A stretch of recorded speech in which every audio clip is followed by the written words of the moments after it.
मिस्त्री जी हाँ जी कम्मे ना बड़ा रोला नहीं ने ध्याड़े जी कोई चाह नहीं ध्यान लेकिन अल्लाह ने कम देना जी रिस्क बहुत देना। अस्सलाम वालेकुम जी मिस्त्री जी। वालेकुम सलाम मिस्त्री जी खैर है? खैरियत ठीक हो ठीक हो? सेहत ठीक है? किस तरह आना होया जी आज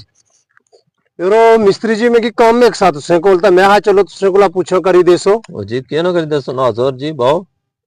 ਚਾਰੇ ਕੋਠੀਆਂ ਬਣਾਉਣੀਆਂ ਵੈ चार कोठियां ਜੀ ਹਾਂ हो ही जाना जी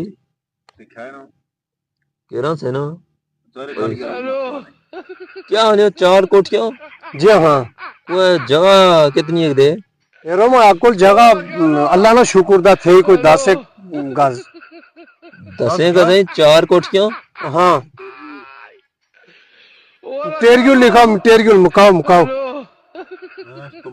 ओ जी मुकाओ जी लिखाओ मटेरियल मिस्त्री जी काम कर सो दसे का नहीं चार कोठियां ने मटेरियल लिखाई है हाँ हाँ तुसी ता करो ना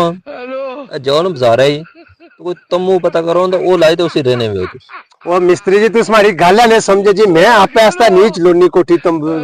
अच्छा समझाओ ना वो चार कोठियां कुकड़े नहीं कबूतरे नहीं तितरे नहीं ये इन्हें नहीं बनानिया तुझसे किस चक्कर लगी हो जी अच्छा अच्छा ये सस्ता था इन्हें समझाओ ना जी यो का समझ ले ये सिंह बात सही दा पता लग सी बड़ा दुख होया जी मिस्त्री जी 2 घंटे लाए जा तुसे की समझाना पिया मैं तुस काम क्या कर सो छोड़ो पर मैं कुछ और कोला कराइन सो छोड़ो